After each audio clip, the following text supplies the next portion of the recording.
கிறிஸ்துவுக்குள் பிரியமான சகோதர சகோதரிகள் உங்கள் யாவருக்கும் கர்த்தராகிய இயேசு கிறிஸ்துவின் நாமத்தினாலே வாழ்த்துதல் கூறி வரவேற்கிறேன். ஒவ்வொரு வாரமும் ஒவ்வொரு தலைப்பின் கீழாக நாம் தேவனுடைய வார்த்தையை தியானித்துக் கொண்டு வருகிறோம். இந்த வாரம் எந்த தலைப்பின் கீழாக நாம் தேவனுடைய வார்த்தையை தியானிக்க போகிறோம் என்றால், எது ஆசீர்வாதம் எது ஆசீர்வாதம் என்னும் தலைப்பின் கீழாக நாம் தேவனுடைய வார்த்தையை இன்றைக்கு தியானிக்க இருக்கிறோம். சென்ற வாரம் நான் உங்களுக்கு சொல்லி இருந்திருப்பேன். என்ன சொல்லி இருந்திருப்பேன் அப்படின்னா, இனி வரும் காலங்கள்ல நம்மை கர்த்தர் அபரிவிதமாக ஆசீர்வதிக்க இருக்கிறார். அப்படி நான் சொல்லும் பொழுது நம்மள நிறைய பேருக்கு ஒரு விஷயம் தோணும். கர்த்தர் நம்மளை ஒரு நல்ல பூமிக்குரிய ரீதியில நம்ம மைண்ட்ல தோன்றது என்ன அப்படின்னா, நான் ரொம்ப ஹெல்த்தியா இருப்பேன், எனக்கு இருக்கிற நோய் எல்லாமே அகன்று போயிடும், நான் நினைக்கிறது கண்டிப்பா நிறைவேறும், நான் ஒரு புது வீடு வாங்க, நான் நான் எதுல எல்லாம் காலடி எடுத்து வைக்கிறேனோ, நான் எந்தெந்த வேலையெல்லாம் செய்யறேனோ அது எல்லாமே எனக்கு சக்சஸா நடக்கும், எல்லாமே எனக்கு கர்த்தர் வெற்றியை கொண்டு வந்து கொடுப்பார், எனக்கு நல்ல ஒரு வேலையை கொடுப்பார், நான் வேலை இல்லாம இருக்கேன், எனக்கு நல்ல ஒரு வேலையை கொடுப்பார். இந்த மாதிரியான பூமிக்குரிய ரீதியான விஷயங்கள் தான் நம்ம மைண்ட்ல தோணும். ஒரு ஆசீர்வாதம்னா இதுதான் ஆசீர்வாதம் அப்படின்ட்டு. இது பொதுவா எல்லாருமே நினைக்கிற ஒரு விஷயம். இந்த கர்த்தர் உங்களை ஆசீர்வதிப்பார் அப்படின்னா நம்ம மைண்ட்ல ஆட்டோமேட்டிக்கா நினைக்கிற எல்லா காரியங்களும் இது மட்டும்தான். எது? எனக்கு ஒரு நல்ல வேலை கிடைக்கும், கை நிறைய பணம் வரும், ஒரு நல்ல ஒரு கார் வாங்குவேன், நல்ல ஒரு வீடு எனக்கு கிடைக்கும், நான் ரொம்ப என்ன சொல்றது, எனக்கு இருக்கிற எல்லா நோயும் அகன்று போகும், நான் தொட்டது தொடங்கும். இதுதான் நம்ம மைண்ட்ல ஆட்டோமேட்டிக்கா நினைக்கிற ஒரு காரியங்கள். இதுதான் ஆசீர்வாதமா? நம்மளை நாமே ரொம்ப சுருக்கிக்கிறோம். நம்ம நினைக்கிறோம் இதுதான் ஆசீர்வாதம். ஒரு சில பேர் பாத்தீங்கன்னா வாழ்க்கையில முன்னேறி இருப்பாங்க, நல்ல பலமா வாழ்ந்துட்டு இருப்பாங்க. நம்ம மனசுல என்ன தோணும்? நான் இப்படி இருக்கேன், ரொம்ப கஷ்டத்துல இருக்கேன். ஆனா ஒரு சில பேர் நல்லா சம்பாதிச்சு லைஃப்ல முன்னேறி இருக்காங்க, சொந்தமா வீடு வாங்கியிருக்காங்க, ஒரு நல்ல உத்தியோகத்துல இருக்காங்க, கை நிறைய சம்பாதிக்கிறாங்க, நல்லா உடல் நல்லா வலிமையா இருக்காங்க, அவங்களுக்கு எந்த ஒரு பிரச்சனையும் இல்லை. ஒருவேளை கர்த்தர் அவங்களை ஆசீர்வதிச்சிருக்காரு போல, ஒருவேளை கர்த்தர் அவங்களை ஆசீர்வதிச்சிருக்கிற நம்மள ஆசீர்வதிக்கல. அதுதான் நம்ம மனசுல தோணும். இயற்கையாவே மனுஷங்க பாத்தீங்கன்னா ஒருத்தவங்க நல்லா வாழ்றாங்கன்னா கர்த்தர் அவங்களை ஆசீர்வதிச்சிருக்காரு. அதுதான் ஆசீர்வாதமா அப்படின்னு பார்க்கும் பொழுது கண்டிப்பா அது ஆசீர்வாதம் கிடையாது. அப்போ ஆசீர்வாதம்னா என்ன? எது ஆசீர்வாதம், எது உண்மையான ஆசீர்வாதம் அப்படிங்கிறது நாம புரிஞ்சுக்கணும்.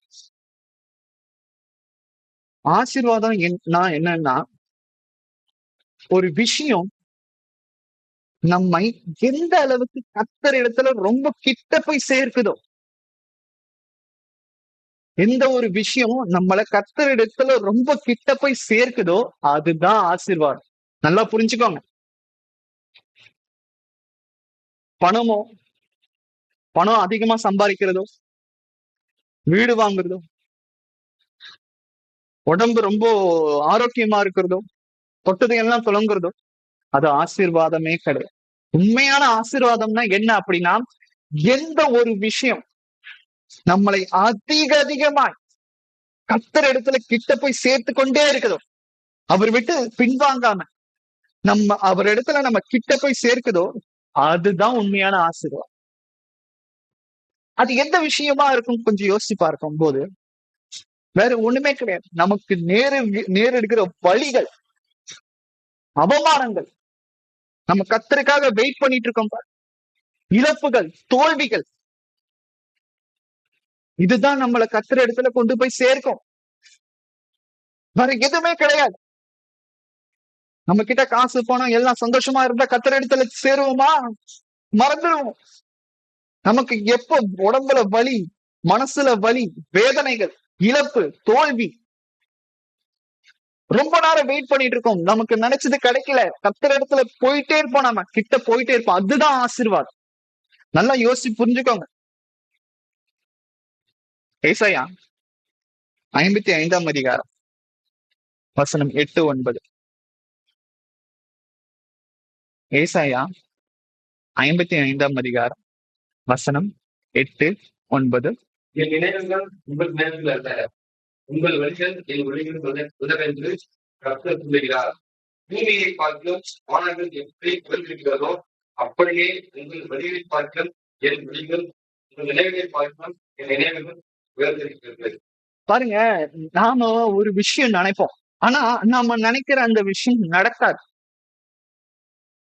ஆனா நம்ம ரொம்ப பொறுமையா வெயிட் பண்ணிட்டு இருந்தோம், கர்த்தர் இடத்துல கிட்ட போய் சேர்ந்துட்டே இருந்தோம்னு வச்சுக்கோங்களேன், நாம எதிர்பார்க்காத அளவுக்கு கர்த்தர் நம்மளை அபரிவிதமாக ஆசீர்வதிப்பார். அதனாலதான் அவர் சொல்றாரு, என் நினைவுகள் உங்கள் நினைவுகள் அல்ல. நான் கொடுக்கிற ஆசீர்வாதம் நீங்க எதிர்பார்க்கிற ஆசீர்வாதம் கிடையாது. நீங்க பூமிக்குரிய வகையில உண்டான ஆசீர்வாதத்தை நீங்க எதிர்பார்க்கிறீங்க. நான் உங்களுக்கு வச்சிருக்கிற ஆசீர்வாதம் நீங்க நினைக்கிறதை காட்டிலும் உயர்ந்த ஒரு விஷயமா இருக்கு அப்படின்ட்டு கர்த்தர் சொல்றாரு. அதான் என் நினைவுகள் உங்கள் நினைவுகள் அல்ல, உங்கள் வழிகள் என் வழிகளும் அல்லவென்று கர்த்தர் சொல்லுகிறார். பூமியை பார்க்கிலும் வானங்கள் எப்படி உயர்ந்திருக்கிறதோ அப்படியே உங்கள் வழிகளை பார்க்கிலும் என் வழிகளும், உங்கள் நினைவுகளை பார்க்கிலும் என் நினைவுகளும் உயர்ந்திருக்கிறது. நாம எப்பவுமே பாத்தீங்கன்னா ஒரு சீப்பான ஒரு எண்ணத்தை இருப்போம். அதாவது பூமிக்குரிய ரீதியில எனக்கு எல்லா விதமான ஆசீர்வாதமும் கிடைக்கும், அழிஞ்சு போடும். டக்குனா வந்த எந்த அளவுக்கு சீக்கிரமா வந்ததோ அந்த அளவுக்கு அது சீக்கிரமா போயிடும். எந்த அளவுக்கு சீக்கிரமா வந்ததோ அந்த அளவுக்கு அது எல்லாமே அழிஞ்சு போகக்கூடிய ஒரு ஆசீர்வாதத்திற்காக நம்ம இப்போ வரைக்கும் ஏந்திக்கிட்டு நினைச்சுக்கிட்டு இருக்கோம். எனக்கு பேர் வேணும், புகழ் வேணும், பணம் அதிகமா வேணும், எனக்கு பத்தாது. கர்த்தர் எனக்கு கொடுத்தா அவர் என்ன ஆசீர்வதிச்சிருக்கிறான்னு நான் விசுவாசித்தேன். அப்படி கிடையாது. நம்ம கர்த்தர் இடத்துல அதிகமா கிட்ட போய் சேரும்பொழுது நாம எதிர்பார்க்காத நினைவுகளை, எதிர்பார்க்காத ஆசீர்வாதத்தை கர்த்தர் நமக்கு கொடுக்கக்கூடியவரா இருப்பா. நம்ம பார்க்கலாம் எது இதெல்லாம் பாத்தீங்கன்னா உண்மையான ஆசீர்வாதம் அப்படின்ட்டு. சங்கீதம் 73 வசனம் 28. எந்த ஒரு விஷயம் நம்மளை அதிகமாய் கர்த்தரிடத்துல கொண்டு போய் சேர்க்குதோ அதுதான், அது எல்லாமே ஆசீர்வாதம் தான். சங்கீதம் 73 வசனம் 28. எனக்கோ தேவனை அண்டிக் கொண்டிருப்பதே நல்லது. நான் உங்களுடைய கிரியைகளால் கிரியும்படி கர்த்தராகிய ஆண்டவர்கள் நம்பிக்கையை வைத்திருக்கிறேன். இங்க பாருங்க, ஆனாலும் தாவீது பாருங்க எவ்வளவு அருமையான ஒரு அவர் பாத்தீங்கன்னா கர்த்தரை ரொம்ப ரசிச்சு பார்த்திருக்கிறார். அவர் எழுதுற ஒவ்வொரு வார்த்தைகளும் பாத்தீங்கன்னா ரொம்ப அருமையான வார்த்தை. கர்த்தர் இடத்துல அண்டிக் கொண்டே இருக்கிறார். அவர் பாத்தீங்கன்னா ஒரு பெரிய ராஜா, இஸ்ரவேலுக்கு ஒரு அற்புதமான ஒரு ராஜா. நான் ராஜா, நான் எல்லாமே எனக்கு கீழேதான், நான் சந்தோஷமா இருப்பேன். இல்ல, அவன் ஒவ்வொரு நாளும் பாடுகளை அனுபவிச்சுக்கிட்டே இருக்கான். அந்த பாடுகள், அவமானங்கள், கஷ்டங்கள், அந்த வலிதான் கர்த்தரிடத்துல இருந்து அவனை விலகி போகாம கர்த்தரிடத்திலே வைச்சு இருக்கு. அதுதான் ஆசீர்வாதம். எந்த ஒரு காரியம், எந்த ஒரு வலி, வேதனை நம்ம கர்த்தரிடத்துல நெருங்க விடுதோ அதுதான் கர்த்தர் நமக்கு கொடுத்திருக்கிற மிகப்பெரிய ஆசீர்வாதம். அப்போ இனி வரும் காலங்கள்ல கர்த்தர் நமக்கு வலி, வேதனைகள், அவமானங்கள் வரும் பொழுது சந்தோஷப்படணும்.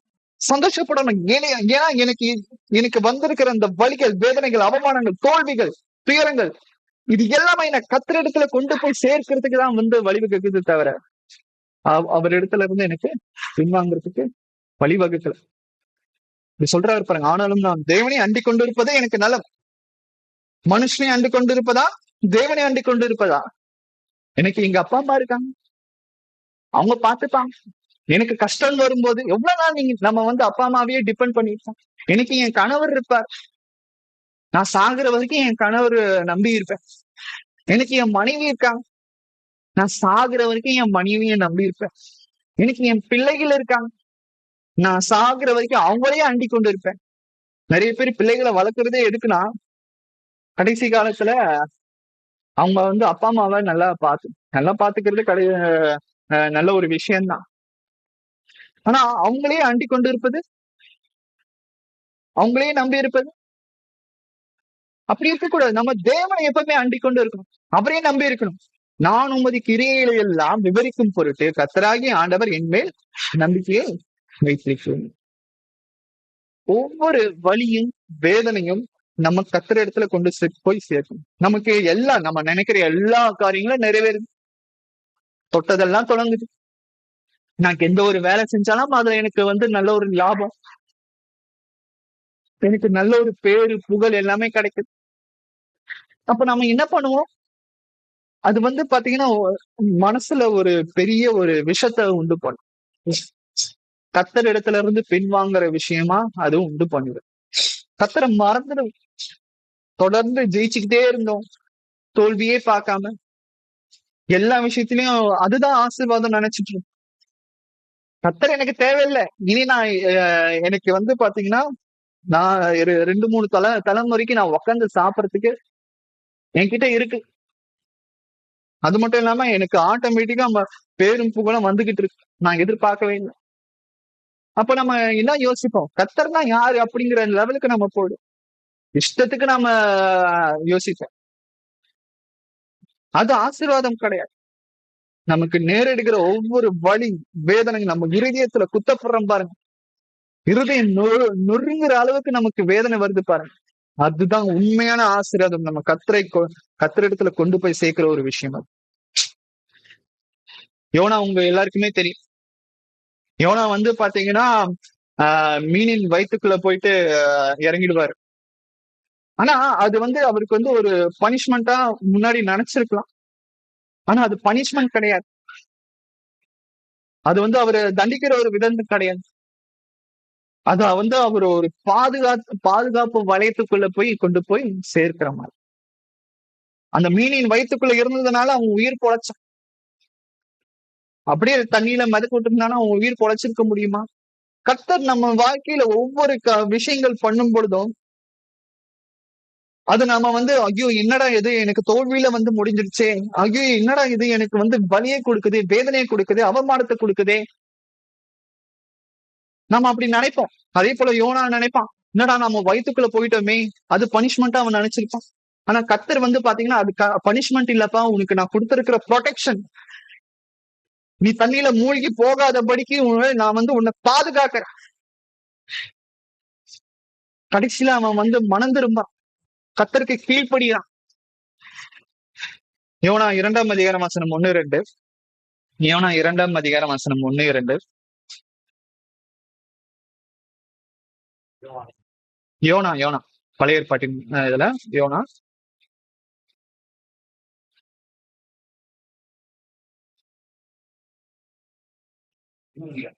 2ஆம் அதிகாரம் வசனம் 1-2. இந்த மீனின் வயிற்றிலிருந்து யோனா தன் தேவனாகிய கர்த்தரை நோக்கி விண்ணப்பம் பண்ணி, நான் நெருக்கத்தில் கர்த்தரை நோக்கி கூப்பிட்டேன், அவர் எனக்கு உத்தரவு அருளினார். நான் பாதாளத்தின் வயிற்றிலிருந்து கூப்பிடுகிறேன், நீர் என் சத்தத்தை கேட்டேன். பாருங்க, மீனின் வயிற்றிலிருந்து தன் தேவனாகிய கர்த்தரை நோக்கி ஜெபம் பண்ணி, என் நெருக்கத்தில் நான் கர்த்தரை நோக்கி கூப்பிட்டேன். பாருங்க, நம்ம கர்த்தரை எப்ப நோக்கி கூப்பிடுவோம்? நமக்கு எப்ப கஷ்டங்கள் இருக்கும் போதோ மக்கள் அப்பதான் அதிகமா கர்த்தரை தேடுறதுக்கு வாய்ப்புகள் அதிகமா இருக்கு. அதுதான் ஆசீர்வாதம். நமக்கு வர கஷ்டங்கள் தான் ஆசீர்வாதம். இனி நினைச்சுக்கோங்க, நமக்கு வர பணமோ பொருளோ புகழோ இல்லைன்னா நமக்கு கிடைக்கிற எந்த ஒரு பூமிக்குரிய ரீதியான ஆசீர்வாதமோ எதுவுமே பாத்தீங்கன்னா அது உண்மையான ஆசீர்வாதமா நினைச்சுக்காதீங்க. இனி வரும் காலங்கள்ல என்னுடைய நெருக்கம், என்னுடைய கஷ்டங்கள் எனக்கு அதுதான் பாத்தீங்கன்னா எனக்கு ஆசீர்வாதத்தை கொடுக்குது. ஆசீர்வாதம்னா என்ன? எந்த ஒரு விஷயம் நம்மளை கர்த்தரை அதிகமா கர்த்தரிடத்துல அதிகமா கொண்டு போய் சேர்க்குதோ அதுதான் உண்மையான ஆசீர்வாதம் சொல்லிட்டு இனி வரும் காலங்கள் அப்படி நினைச்சு பாருங்க. உங்களுக்கு நேரிடுகிற எல்லா சோதனையிலும் நீங்க ஜெயிப்பீங்க. நீங்க அத ஒரு பயப்பட மாட்டீங்க. எனக்கு வலி வந்திருக்கு, பயப்பட மாட்டீங்க, கர்த்தர் என் கூட இருக்கிறார். இதுதான் எனக்கு ஆசீர்வாதம். எனக்கு வந்திருக்கிற வலிகள் வேதனைகள் எனக்கு நல்லதுதான். ஏன்னா கர்த்தர் என் கூட இருக்கிறார். எனக்கு உண்டான எல்லா வழிகளிலும் இருந்து கர்த்தர் என்னை விடுவிப்பார். என் நெருக்கத்தில் நான் கர்த்தரை நோக்கி கூப்பிட்டேன், அவர் எனக்கு உத்தரவு அருளினார். நான் பாதாளத்தின் வயிற்றில் இருந்து குரலிட்டேன், நீரின் சத்தத்தை கேட்டேன். இப்போ இதுல இருந்து நம்ம என்ன புரிஞ்சுக்க முடியும் அப்படின்னு பாத்தீங்கன்னா, எந்த ஒரு விஷயம் நம்ம கர்த்தர் இடத்துல கொண்டு போய் சேர்க்குதோ அதுதான் உண்மையான ஆசீர்வாதம். பணமோ காசு நமக்கு வந்துச்சுன்னா அது ஆசீர்வாதம் கிடையாது. வலிகள் வேதனைகள் தான் நமக்கு கிடைக்கிற ஒரு மிகப்பெரிய ஒரு ஆசீர்வாதம். அடுத்ததாக நீதிமொழிகள் 3ஆம் அதிகாரம் வசனம் 11-12. நீதிமொழிகள் 3ஆம் அதிகாரம் வசனம் 11-12. என் மகனே, நீ கர்த்தருடைய இச்சையை சுத்தமாக எண்ணாதே. அவர் கணிந்து கொண்டு போட்டு சோர்ந்து போகாதே. அதற்கும் நாம் நேசிக்கிற தீர்ப்பு போல கர்த்தரும் எவனிடத்தில் அன்பு கொள்கிறாரோ அவனை சித்திக்கிறார். இது வந்து பாத்தீங்கன்னா ஒரு மறைந்திருக்கிற ஒரு ஆசீர்வாதம். எது அப்படின்னா நம்மளை சீர்திருத்துவது. ஒரு சில பேருக்கு வந்து பாத்தீங்கன்னா எப்ப பார்த்தாலும் என்னை ஏதாச்சும் சொல்லிட்டே இருக்கீங்க. நீ தப்பு பண்ற அதனால சொல்ற. நீ எதுக்கு நம்ம ஒரு விஷயம் சொல்றோம் அப்படின்னா எதுக்கு சொல்றோம் அப்படின்னா நீ சீர்திருத்தணும், உன்னை சீர்படுத்தணும் அப்படிங்கிறதுக்காக சொல்றோம். கர்த்தர் யார் மூலியமா சொல்வார்? மனுஷங்க மூலியமா தான் சொல்வார். அதை நம்ம கேட்டுக்கணும். அதுவே வந்து பாத்தீங்கன்னா ஒரு ஆசீர்வாதம் தான். நம்மளை புடமிடுகிறார் கர்த்தர். வழி தவறிய ஆடுகளை வந்து எப்படி புடமிடுகிறாரோ வழி தப்பி திரிந்த நம்மளையும் வந்து பாத்தீங்கன்னா புடமிடுகிறார். என் மகனே, நீ கர்த்தருடைய சிச்சையா புறக்கணியாதே, அவருடைய கடிந்து கொள்ளுதலை வெறுக்காதே. தகப்பன் தான் நேசிக்கிற புத்திரனை சிட்சிக்கிறது போல கர்த்தரும் எவனிடத்தில் அன்பு கூறுகிறாரோ அவனை சிட்சிக்கிறார். கர்த்தர் என்ன எப்ப பார்த்தாலும் என்ன சோதிச்சுக்கிட்டே இருக்கிறார். நான் அவருக்கு பிரியமா தானே நடக்கிறேன். நான் 3 வேளை ஜெபம் பண்றேன். எப்பவுமே வந்து பாத்தீங்கன்னா பைபிள் படிக்கிறேன். அவருடைய துதி எப்பொழுதுமே என்னுடைய வாயில இருக்கு. இருந்தாலும் நான் ஏன் இப்படி வந்து ரொம்ப வேதனைக்குள்ளாகிறேன்? நல்லா யோசிச்சுக்கோங்க.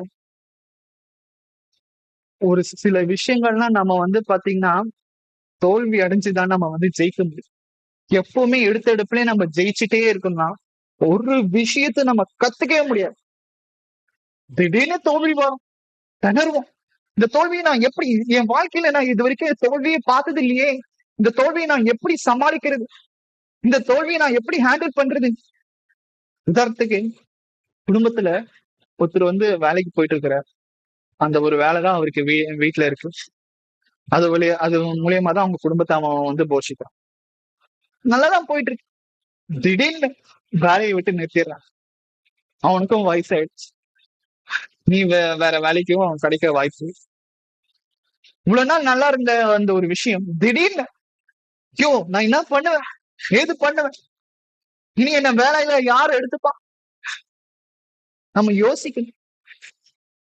கர்த்தர் இடத்துல சரண்டர் ஆகும். கர்த்தர் இடத்துல நம்ம அதிகமா கிட்ட போய் சேர்ந்தா எல்லா கதவுகளும் அடைச்சாலும் கர்த்தர் நமக்காக ஒரு கதவை திறப்பார்.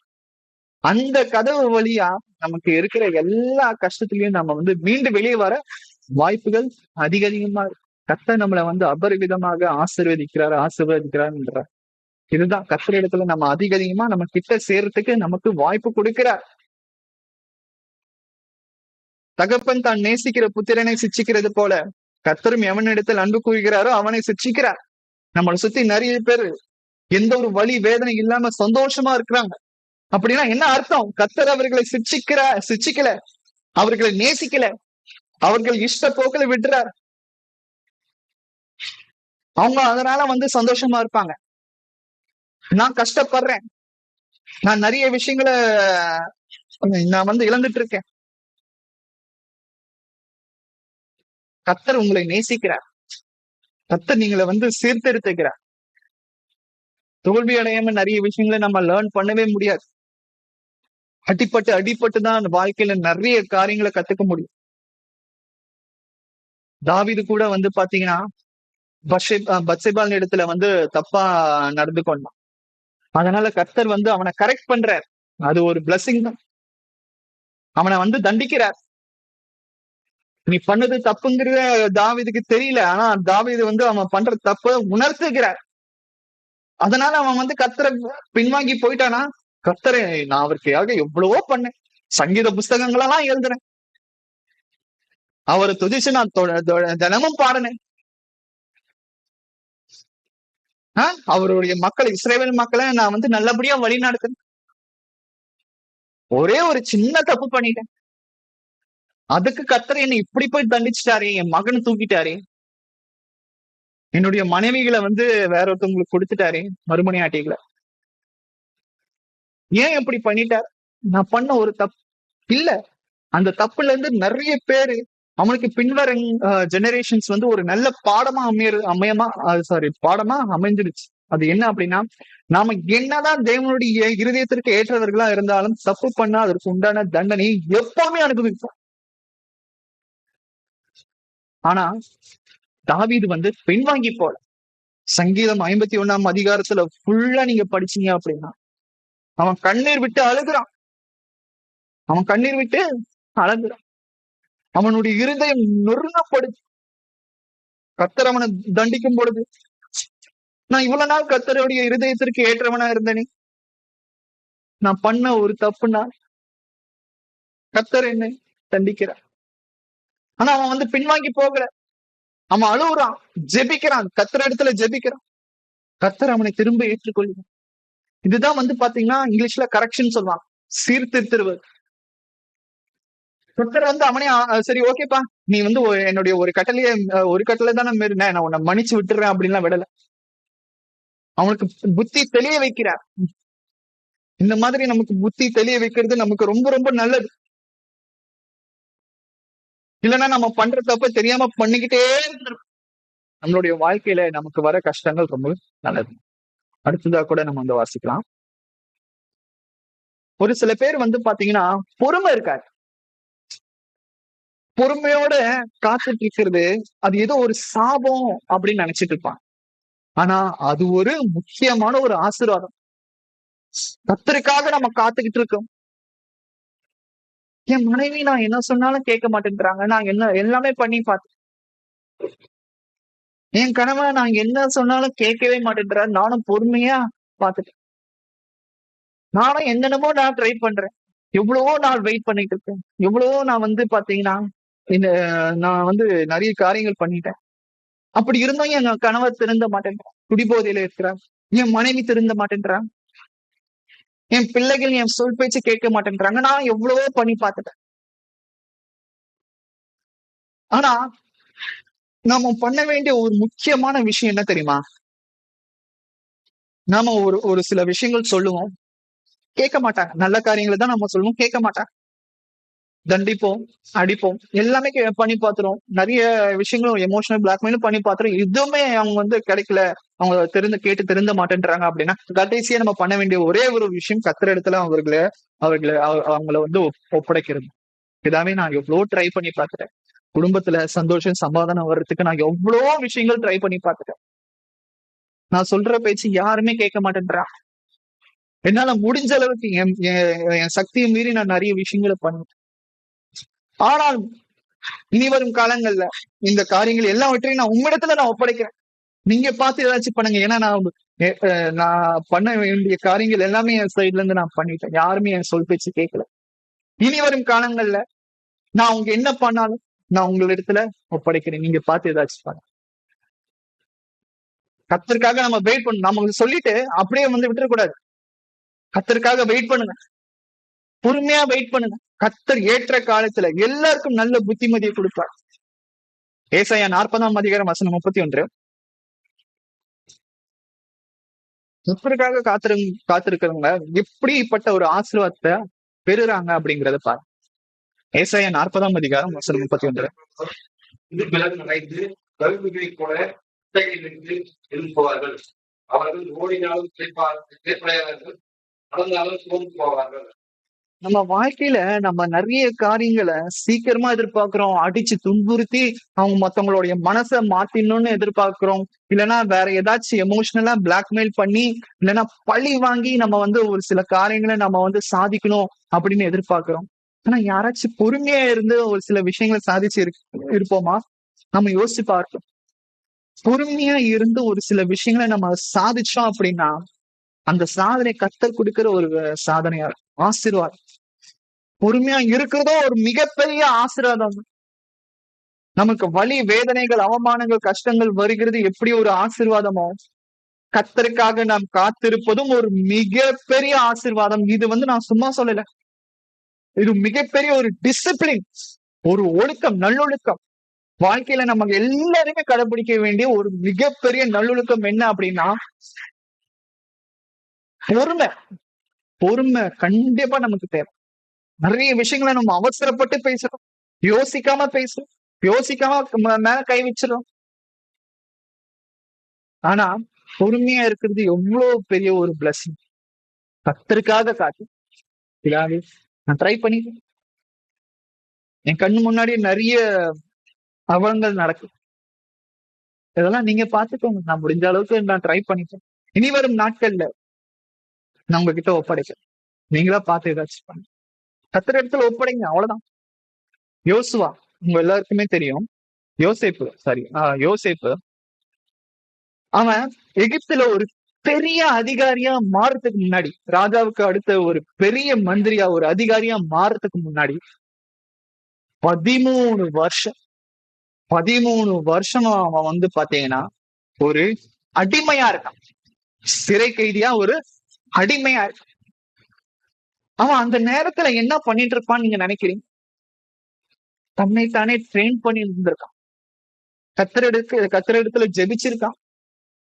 கத்தருக்காக அவன் பொறுமையா காத்துக்கிட்டு இருக்கான். 13 வருஷம் கழிச்சு அவன் பாத்தீங்கன்னா கத்தர் அவனை ஒரே நாள்ல ஆசீர்வதிக்கிறார் பாருங்க. அவன் 13 வருஷம் அவன் கத்தருக்காக காத்திருந்ததுனால ஒரே நாள்ல அவனை ஒரு ராஜாக்கு, அந்த எகிப்தின் ராஜாக்கு அடுத்த ஒரு அதிகாரியா நியமிக்கிறார். நம்ம கஷ்டத்துல இருக்கிறதா இப்ப நினைச்சிட்டு இருப்போம். கஷ்டத்துல இருக்கிறதா நினைச்சிட்டு இருப்போம். நம்ம கஷ்டம் எப்பவுமே பாத்தீங்கன்னா நிரந்தரம் கிடையாது. கண்டிப்பா எல்லாமே ஒரு காலகட்டத்துல மாறும். நம்ம நிறைய விஷயங்களை பாத்தீங்கன்னா அவசரப்படுவோம். நாமளே நிறைய விஷயங்களை கையில எடுத்துட்டு செய்வோம். அந்த மாதிரி பண்ணவே பண்ணாங்க. எல்லாமே கர்த்தருடைய சித்தத்துக்கு நாம ஒப்பு கொடுக்க வேண்டியது அவசியமா இருக்கு. ஒரு சில விஷயங்கள் நம்ம கேட்டது கிடைக்கல, நம்ம விரும்பினது ஆசைப்படல அப்படின்னா அது நல்லதுக்குதான். அது நல்லதுக்குன்னு நினைச்சுக்கோ. ஓகே, இது கர்த்தருக்கு சித்தம் இல்ல. கர்த்தர் இதை விட எனக்கு பெரிய ஆசீர்வாதத்தை கொடுக்க இருக்கிறார். அதற்காக நான் பொறுமையா வெயிட் பண்ணிட்டு இருப்பேன். பொறுமையும் ஒரு ஆசீர்வாதம் தான். அடுத்தது, நமக்கு நேரிடுகிற சோதனையும் ஒரு ஆசீர்வாதம். சோதனை பாத்தீங்கன்னா நமக்கு ஏதோ ஒரு கஷ்டத்தை கொடுக்கிற மாதிரி இருக்கும். இங்கிலீஷ்ல ட்ரையல்ஸ்ன்னு சொல்லுவாங்க. ஆனா அது பாத்தீங்கன்னா அது ஒரு மாறுவேஷம் போட்ட ஒரு ஆசீர்வாதம். யாக்கோபு 1:2 2:2-4. யாக்கோபு 1:2-2.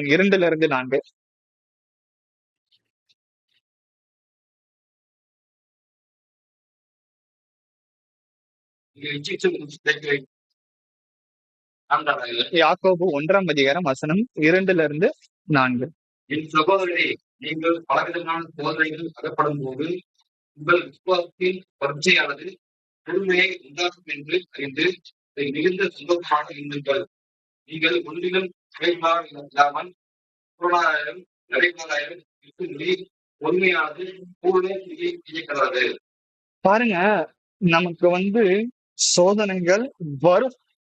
சோதனைகள் வராமலாம் கிடையாது, கண்டிப்பா வருது. ரொம்ப நல்லது நினைச்சுக்கோ. இப்படிப்பட்ட எல்லா காரியங்களும் கர்த்தர் இடத்துல நாம கர்த்தர் இடத்துல அதிகமா கிட்ட போய் சேர்க்கிறதுங்கிறது நினைச்சுக்கோ. உங்கள் விசுவாசத்தின் பரீட்சையானது பொறுமையை உண்டாக்கும் என்று அறிந்து அதை மிகுந்த சந்தோஷமாக எண்ணுங்கள். நான் கர்த்தர் இடத்துல விசுவாசிக்கிறேன். நான் யாரையுமே பெருசா விசுவாசிக்கல, கர்த்தர் இடத்துல மாத்திரம் தான் விசுவாசிக்கிறேன். எனக்கு ஏன் இப்படிப்பட்ட ஒரு சோதனை என் வாழ்க்கையில? ஆனா நம்ம அதிகமா விசுவாசிக்கும் பொழுது அது ஆட்டோமேட்டிக்கா ஒரு பொறுமையும் உண்டாக்கும் என்று அறிந்து அது மிகுந்த சந்தோஷமாக நம்ம வாழ்க்கையில இப்படிப்பட்ட ஒரு டிசிப்ளினை நம்ம கத்துக்கிட்டோம்னு வச்சுக்கோங்க, நிறைய காரியங்களை நம்ம பொறுமையோடு இருந்து சாதிக்கலாம். இப்போ ஒரு பேச்சு, நிறைய பேர் பாத்தீங்கன்னா இந்த நாவினால நிறைய விஷயத்தை இழக்குறாங்க. நிறைய பிரச்சனைகள் வருது. மத்தவங்க என்ன சொல்றாங்க அப்படிங்கறத ஃபர்ஸ்ட் உள்வாங்குறது கிடையாது. கேட்கறது கிடையாது. உள்வாங்குறது கிடையாது. பதிலுக்கு பதில் டக்கு டக்குன்னு அப்படியே அவங்க பேசுறது அப்படியே பாதியிலேயே கட் பண்ணிட்டு டக்கு டக்குன்னு இடையிலேயே பேசுறது. அவங்க என்ன சொல்ல வராங்கங்கறத முழுசா புரிஞ்சுக்காம பேசுறது.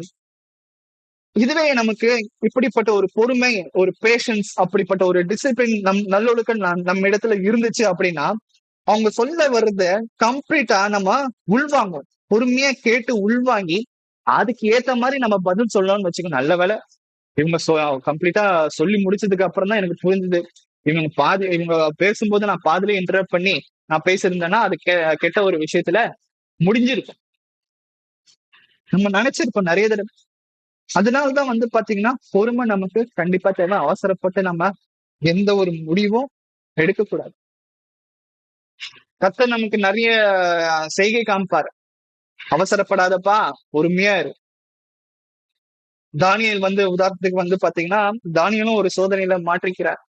தானியேல் பாத்தீங்கன்னா, அந்த பாபிலோன் ராஜா அந்த ராஜாவை வணங்க சொல்வாங்க. அவனை கொலை செஞ்சு போடணும் அப்படிங்கிறதுக்காகவே நிறைய பேர் பாத்தீங்கன்னா ஒரு பிளான் பண்ணுவாங்க.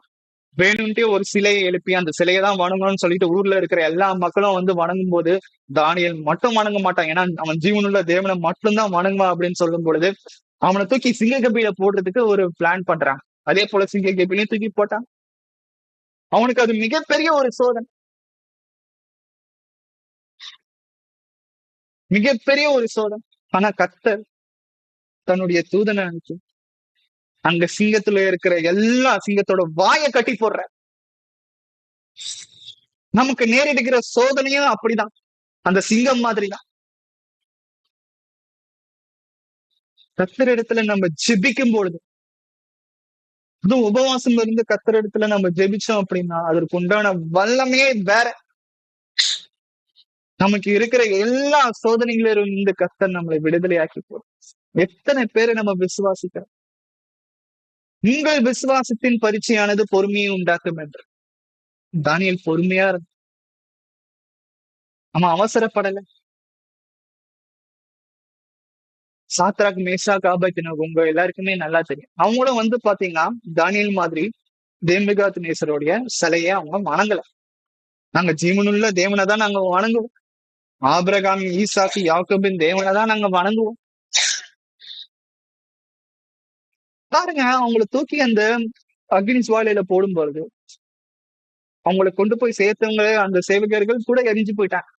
ஆனா அந்த அக்னி ஜுவாலையில இருந்த அவங்க சாத்ராக், மேஷாக், ஆபேத்நேகோ அவங்களுக்கு எந்த ஒரு பிரச்சனையும் வரல. அவங்க அந்த சோதனையில அகப்படுறாங்க. அவங்க சொல்றாங்க பாருங்க, கர்த்தர் எங்களை விடுவிச்சாலும் சரி, விடுவிக்காவிட்டாலும் சரி, நாங்க அவர்தான் வணங்குவோம். நமக்குள்ள எத்தனை பேருக்கு அப்படிப்பட்ட ஒரு விசுவாசம். அவங்க கூட இருந்த 4வது நபர் யாரு? அந்த அக்னி ஜுவாலையில நேபுகாத் நேசர் பார்க்கலாம். யாராவது நான் 3 பேரை தான் அக்னி ஜுவாலையில போட்டேன், 4வது ஒருத்தர் இருக்கிறார். வேற யாரும் இல்ல, இயேசு கிறிஸ்து. இப்ப பழைய ஏற்பாட்டிலயும் இயேசு கிறிஸ்து எப்பவுமே இருக்கிறார். பூமிக்கு பாத்தீங்கன்னா ஒரு புதிய ஏற்பாட்டு காலத்துல வந்தார். நம்ம கூட இருக்கிறார் எப்பவுமே. நமக்கு நேரிடுகிற எல்லா சோதனைகளிலும் இருந்து பக்கத்துல இருப்பார். நமக்கு வருகிற எல்லா சோதனையும் பாத்தீங்கன்னா அவர் பார்த்துட்டு இருக்கிறார். இவன் பொறுமையா எல்லா சோதனையும் சமாளிக்கிறானா. அந்த அந்த சோதனை வரும்போது கூட அவன் நேர்மையா நடந்து கொள்கிறான். அந்த சோதனை வரும்போது கூட என்னிடத்துல அவன் ஜெபிக்கிறானா, பொறுமையோடு என்னை விசுவாசிக்கிறானா, நான் அவனுக்கு அந்த காரியத்தை கண்டிப்பா செஞ்சு முடிப்பேங்கிறத விசுவாசிக்கிறானா. அதுதான் ஆசீர்வாதம். பொறுமைதான் மிகப்பெரிய நமக்கு ஒரு ஆசீர்வாதம். நமக்கு சோதனை வருகிறதும் பாத்தீங்கன்னா ஒரு மிகப்பெரிய ஒரு ஆசீர்வாதம். அந்த சோதனை பாத்தீங்கன்னா ஒரு மாறு வேஷம் போட்டு வரும். நமக்கு கஷ்டத்தை கொடுக்குற மாதிரி வரும். கர்த்தர் அந்த கஷ்டத்தை அப்படியே ஒரு ஆசீர்வாதமா மாற்றி போடக்கூடியவரா இருக்கிற. உதாரணத்துக்கு நம்ம தானியேலை பார்த்தோம், சாத்ராக், மேஷாக், ஆபேத்நேகோவை பார்த்தோம். அடுத்தது நிறைய பேர் பாத்தீங்கன்னா அவங்களுடைய இருதயம் நொறுக்கப்படும். இளம் வயதுல ஒருத்தர் மீது அன்பு வைப்பாங்க, காத பயப்படுவாங்க. ஒரு சில பேர் ஏமாத்திட்டு போயிடுவாங்க. இன்னும் நிறைய காரியங்கள் வந்து பாத்தீங்கன்னா ஆஹ் ஒரு வேலை ஒரு பிசினஸ் பண்ணலான்னு ஆரம்பிப்பாங்க. இருக்கிற பணத்தை எல்லாத்தையும் கொண்டு கொண்டு போய் அதுல போய் போடுவாங்க. தோல்வி அடையும். அவங்களும் எவ்வளவு ட்ரை பண்ணுவாங்க. ஒரு சில பேருனால ஏமாந்துருவாங்க. இன்னும் ஒரு சில விஷயங்கள் அவங்களுக்கு கை கொடுக்காது. ஆனா அந்த நேரத்துல நம்ம என்ன யோசிக்கணும். சங்கீதம் 34 வசனம் 18. நம்மளுடைய இருதயம் வந்து பாத்தீங்கன்னா ரொம்ப நொறுக்கப்படும். நான் எல்லாமே கரெக்டா தானே பண்ணேன். ஆனா ஏன் எனக்கு என்னுடைய வாழ்க்கையில இப்படி? சங்கீதம் 34 வசனம் 18. நொறுங்குண்ட இருதயங்களுக்கு கர்த்தர் தீவிரமாய் இருந்து வலுவுண்ட ஆவிகளை இருக்கிறார்கள். நல்லா யோசிச்சுக்கோங்க. கர்த்தருக்கு யார் எது ரொம்ப பிரியம் அப்படின்னு பாத்தீங்கன்னா, யாருடைய இருதயம் நொறுக்கப்படுகிறது, யாருடைய இருதயம் அதிக அதிகமா நொறுக்கப்படுகிறதோ கர்த்தர் அவர்களிடத்துல ரொம்ப பிரியமா இருக்கிறார். நொறுங்குண்ட இருதயம் உள்ளவர்களுக்கு கர்த்தர் சமீபமா இருந்து, "பா, எனக்கு எந்த ஒரு பிரச்சனையுமே இல்லப்பா, என் வாழ்க்கை நல்லா செழிப்பா போகுது, எந்த ஒரு கவலையும் இல்லை." கர்த்தர் அவர்களிடத்துல சமீபமா இருப்பாரா? மாட்டார். அப்ப யார் இடத்துல சமீபமா இருப்பார் அப்படின்னு பார்க்கும் பொழுது, யாருடைய இருதயம் நொறுக்கப்படுகிறது. நிறைய பேர் நம்பி ஏமாந்திருப்பான். தன்னுடைய குடும்பத்திற்காக, தன்னுடைய பிள்ளைகளுக்காக கஷ்டப்படுவாங்க. கஷ்டப்பட்டாலும் அவங்களுக்கு நினைக்கிறது ஒண்ணுமே கிடையாது. கெட்ட பேரு, அவமானங்கள், கூட இருக்கிறவங்களே நம்மள வந்து முதுக குத்தும்போது அவர்களுடைய இருதயம் நொறுக்கப்படும். கர்த்தர் அவர்கள் இடத்துல மாத்திரம்தான் வந்து பாத்தீங்கன்னா சமீபமா இருக்கு. நொறுங்குண்ட இருதயம் உள்ளவர்களுக்கு கர்த்தர் சமீபமா இருந்து நறுங்குண்ட ஆவி உள்ளவர்களை ரட்சிக்கிறார். பார்,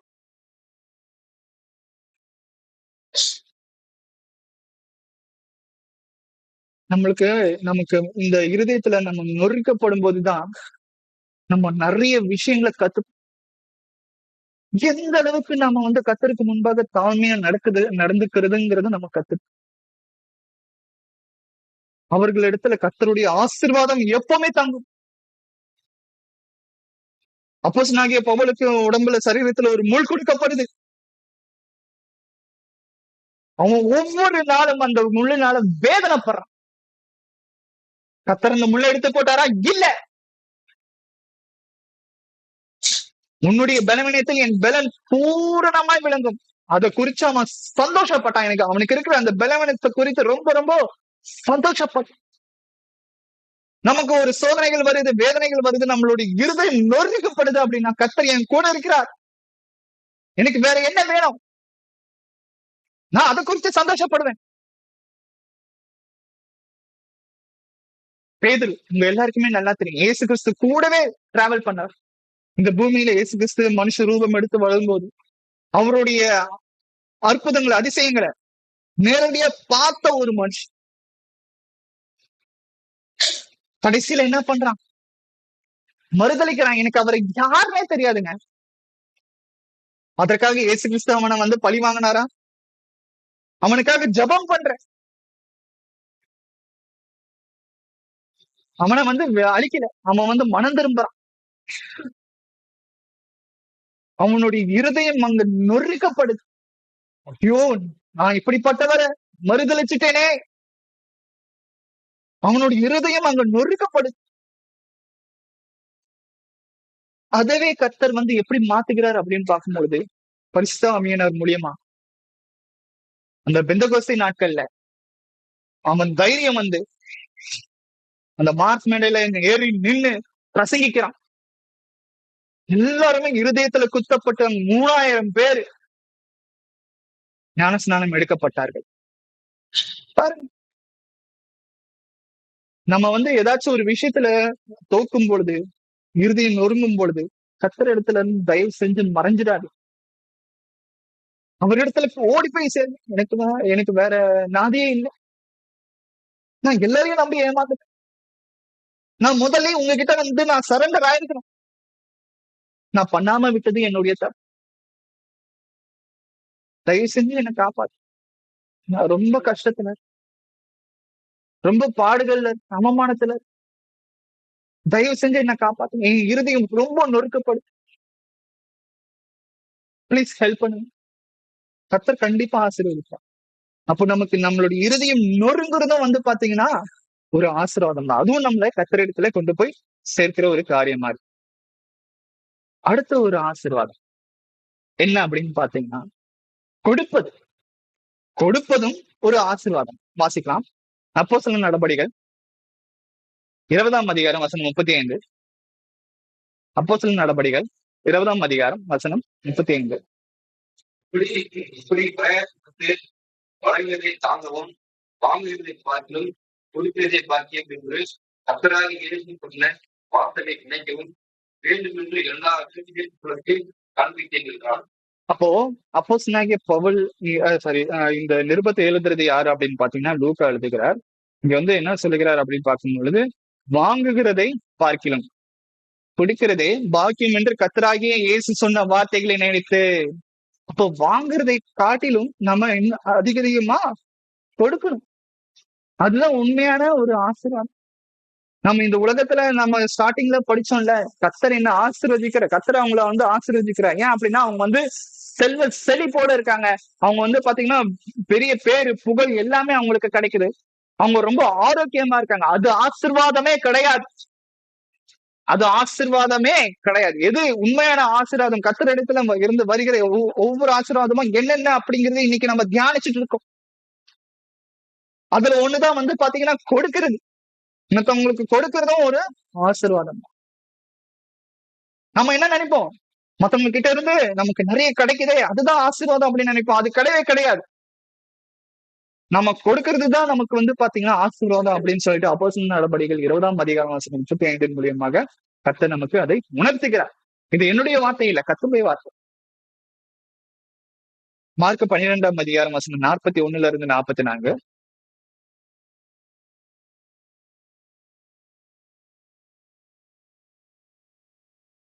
இயேசு காணிக்கை பெட்டிக்கு எதிராக உட்கார்ந்து ஜனங்கள் காணிக்கை பெட்டியில் பணம் போடுகிறது என்றார். மருத்துவமனை வழிகள் அதிகமாக ஏழையான விதைகளும் சரியான 2 தாக்கி போட்டார்.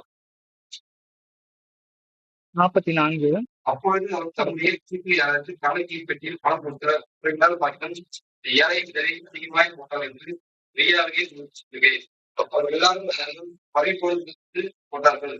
இவரோ தன் வறுமையிலிருந்து தன் ஜீவனுக்கு எல்லாம் போட்டு விட்டார் என்றார்.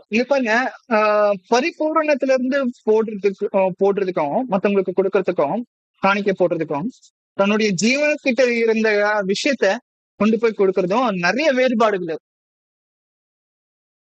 முதல்ல நம்ம கொடுக்கணும், மனம் கொடுக்கணும், சந்தோஷமா கொடுக்கணும். வாங்குகிறதை பார்க்கலும் கொடுப்பதும் நல்லது அப்படின்றாங்க. அது ஒரு பெரிய ஆசீர்வாதம். அப்ப இங்க பாத்தீங்கன்னா அதுக்கு உண்டான உதாரணத்தை நம்ம பார்த்தோம். அந்த ஏழை விதவை தன்னுடைய ஜீவத்துக்கு இருந்த காசையும் பாத்தீங்கன்னா காணிக்கையில போட்டார். மற்றவங்களை காட்டிலும் அவர்கள் ஆசீர்வதிக்கப்பட்டவர்களா அங்க மாறாங்க. இது பாத்தீங்கன்னா ஒரு உதாரணம் தான். அதனால பாத்தீங்கன்னா கர்த்தர் அடுத்த வேலைக்கு அந்த லேடி, அந்த ஏழை விதவைக்கு பாத்தீங்கன்னா காசு இல்ல, சாப்பாடு இல்ல, விட்டுருவாரா? கண்டிப்பா விட்டுருக்க மாட்டார். கண்டிப்பா விட மாட்டார். ஆசீர்வதிப்பார் அபரிவிதமா. கடைசியா ஒரு ஆசீர்வாதம் என்ன அப்படின்னா, கர்த்தர் பாத்தீங்கன்னா எல்லாருக்குமே இப்படிப்பட்ட ஒரு ஆசீர்வாதம் கொடுத்திருக்கிறார். இதுக்கு நம்ம எதுவுமே பண்ண தேவையில்லை. அவர் ஆட்டோமேட்டிக்கா அந்த ஒரு விஷயத்த கொடுத்திருக்கிற. என்ன அப்படின்னா ரட்சிப்பு. ரட்சிப்புங்கிறது நமக்கு ஒரு மிக பெரிய ஒரு ஆசீர்வாதம். எபேசியர் 1ஆம் அதிகாரம் வசனம் 3. எபேசியர் 1ஆம் அதிகாரம் வசனம் 3. நம்முடைய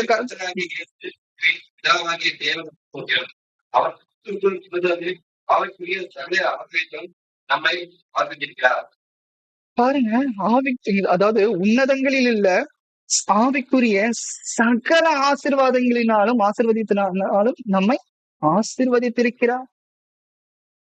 பாருங்க, இந்த ஆசீர்வாதமானது நம்ம இடத்துல இருந்து வேற யாருமே எடுத்துக்கொள்ள முடியாது. கர்த்தர் நமக்கு கொடுக்கிற ஒரு மிகப்பெரிய ரட்சிப்பு. ஏதோ நம்ம ஒரு பெரிய வேலையில இருக்கோம், ஒரு பெரிய வீட்டுல இருக்கிறோம், அது ஆசீர்வாதமே கிடையாது. யார் யாரெல்லாம் இயேசு கிறிஸ்துவ பத்தி தெரிந்து இருக்கிறார்களோ, யார் யாரெல்லாம் இயேசு கிறிஸ்துவ விசுவாசிக்கிறார்களோ, அவர்கள் பாவத்திலிருந்து மீண்டு வருகிறார்கள், பாவத்திலிருந்து ரட்சிக்கப்படுகிறார்கள். அதுதான் கர்த்தர் நமக்கு கொடுக்கிற ஒரு மிக பெரிய ஆசீர்வாதம். நம்ம இன்னைக்கு நிறைய விஷயங்களை கற்றுக்கொண்டோம். நம்ம வந்து பாத்தீங்கன்னா ஒரு இயேசு கிறிஸ்து கூட வந்து பாத்தீங்கன்னா 2 பேர் மரிக்கிறாங்க சேர்ந்து. இடது இடது பக்கத்துல ஒரு கல்லன், வலது பக்கத்துல ஒரு கல்லன் வந்து மறிக்கிறான். இந்த வலது பக்கத்துல இருந்த கல்லனுக்கு வந்து பாத்தீங்கன்னா அவன் மறிக்கிற தருவாயில அவனுக்கு வந்து ஒரு ரட்சிப்பானது கிடைக்குது. இன்றைக்கு இப்பொழுதே நீ என்னுடனே பரதேசியில்.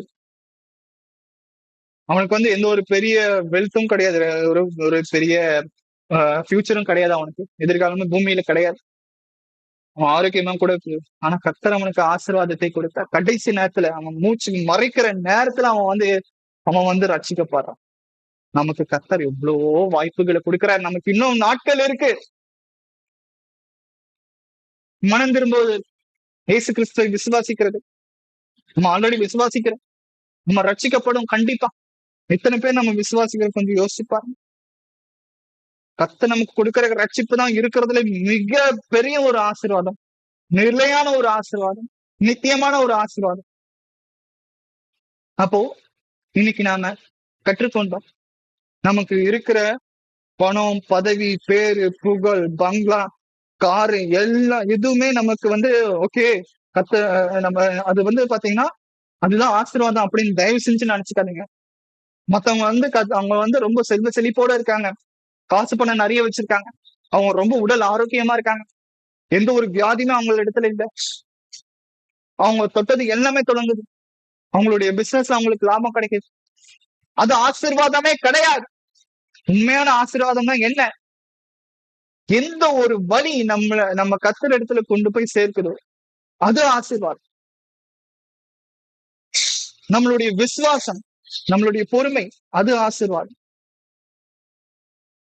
கர்த்தர் நம்மளை சீர்திருத்தும் பொழுது, நம்மளை தண்டிக்கும் பொழுது அவர் நம்மளை நேசிக்கிறவர் மாத்திரம்தான் அவர் தண்டிப்பார், அது ஆசீர்வாதம். ஏன் அப்படின்னா நம்மளுடைய ஆத்மா பாதாளத்துக்கு போயிடக்கூடாது, நம்மளுடைய ஆத்மா நரகத்துக்கு போயிடக்கூடாதுங்கிற ஒரே எண்ணத்தினால அவர் நம்மளை தண்டிக்கிறார், அதுவும் ஆசீர்வாதம். நமக்கு சோதனைகள் வருதா, அதுவும் ஆசீர்வாதம். நாம மனமும் வந்து மத்தவங்களுக்கு கொடுக்கிறோமா, அதுவும் ஆசீர்வாதம். கடைசியா நமக்கு கொடுக்கிற ரட்சிப்பு இருக்கிறதுல எல்லாத்த விட அதுதான் ஒரு நிலையான ஒரு ஆசீர்வாதம். ரோமர் 8:28, அன்றியும் அவருடைய தீர்மானத்தின்படி அழைக்கப்பட்டவர்களாய், ரோமர் 8:28, அன்றியும் அவருடைய தீர்மானத்தின்படி அழைக்கப்பட்டவர்களாய் தேவனிடத்தில் அன்பு கூறியவர்களுக்கு சகலமும் நன்மைக்கு ஏதுவாக நடக்கிறது என்று அறிந்திருக்கிறோம். அப்ப என் வாழ்க்கையில கஷ்டம் வருது, சோதனைகள் வருது, இது எப்படி எனக்கு நன்மை? அதையும் கர்த்தர் நன்மையா மாற்றி போடுவார். அதுதானே இன்னைக்கு ஃபுல்லா நம்ம தியானிச்சோம். நமக்கு நேருகிற சோதனை கர்த்தர் இடத்துல கொண்டு போய் சேர்க்கும், நம்மளுக்கு நேரிடுகிற வழி அதிகமே கர்த்தர் இடத்துல கொண்டு போய் சேர்க்கும். அது எல்லாமே வந்து பாத்தீங்கன்னா நமக்கு வர சோதனைகள் எல்லாமே வந்து பாத்தீங்கன்னா அது ஒரு மாறு வேஷம் போட்டு வரும். அதை ஓபன் பண்ணி பார்க்கும்போதுதான் தெரியும் அதுக்குள்ள, அந்த சோதனைக்குள்ள ஒரு மிகப்பெரிய ஆசீர்வாதத்தை கர்த்தர் வந்து வைத்திருக்கிறார். அதுதான் இங்க சொல்றார், சகலமும் நன்மைக்கு ஏதுவாக நடக்கிறது என்று அறிந்திருக்கிறோம். கஷ்டமா இருந்தாலும், நன்மையா இருந்தாலும், சந்தோஷமா இருந்தாலும் கர்த்தர் அது எல்லாமே நம்மளுடைய நன்மைக்கு ஏதுவாக அவர் வந்து மாற்றி போடுவார். சோ இன்னைக்கு நம்ம நிறைய விஷயங்களை கற்றுக்கொண்டோம். சோ கற்றுக்கொண்ட அந்த விஷயத்தை நம்ம வந்து வீட்டுல போய் தியானிச்சு, அதை நம்ம வந்து தியானிக்கிறது மாத்திரம் இல்லாம ஒவ்வொரு நாளும் நம்ம பிராக்டிஸ் பண்ணணும்.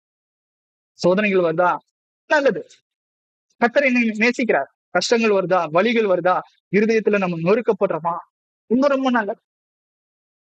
கர்த்தர் இடத்துல நம்ம அதிகமா கிட்ட போய் சேர்த்துக்கு அது ரொம்ப ரொம்ப மிகப்பெரிய வழிவகுக்கும். பொறுமையை கேட்டவங்கள் அனைவருக்கும் நன்றி. கர்த்தர் தாமே எங்களை ஆசீர்வதிப்பாராக.